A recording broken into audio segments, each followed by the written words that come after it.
if you do that thing, we're going to go home right now. Does that sound familiar? I was at the park the other day, and I was watching this 3-year-old boy running around the playground, enjoying himself. His mother was feeling a little tired, and you can tell. We all have those days, those mornings, those hours. She was feeling a bit raw, and her patience levels were low.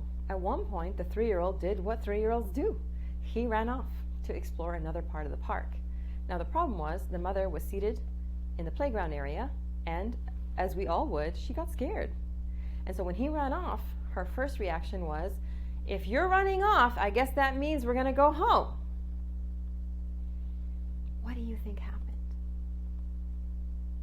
They did not go home. Instead, the mother picked him up and put him in the nearest swing and started swinging him and playing along with him.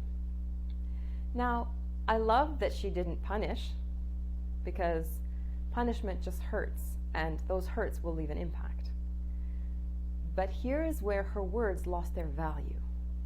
If you're going to make that kind of threat or ultimatum and you do not follow through, what are the chances that the next time you make it, when you think you mean it, the children are going to register and listen, whatever their age? So today, I want you to think about follow through. Do you mean what you say, and do you say what you mean? Because often, when our lower brain is accessed because of a panic moment, for fear, or any kind of heightened emotion, we aren't thinking with logic. So the greatest thing to do is to plan ahead.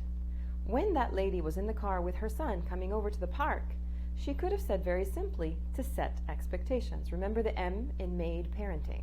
We need to manage and communicate our expectations. Hey baby, we're going to go to the park today. We're going to play for this many minutes. Of course, they don't understand time, but we're going to keep repeating. We're going to play for this many minutes and then ask questions. What would you like to play with first? Would you like to swing on the swings? Would you like to play on the slide? And of course, once they get there, they might change their mind. That's fine. But then set the ground rules in the car before you get out of the car. Now remember that when we're playing at the park, mommy needs to be able to see you at all times.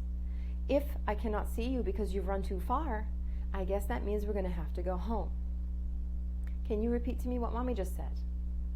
I like asking them to repeat back and find different nice ways of doing it, not say it back to me or what did you hear me say?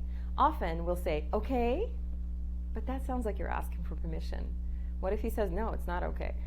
Because as they get older, they do say that. So start by saying what it is that you expect from them and ask them, what did you just hear me say? And go from there. If she had set the expectations, when he ran off, she could have very simply picked him up, given him a hug, and say, I don't like it when I can't see my baby. I guess that means we're going to go home this time, and we'll try again tomorrow. And again, how you say it is so important, because if you say it in anger, then it's a punishment.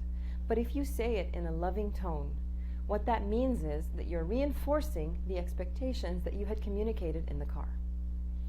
And yes, the first comments I get every time I say this to parents is, I cannot always be that calm. Yes, you cannot. This is true. But you can try. And if you get it 1 in 4 times, then it's better than none. Baby steps.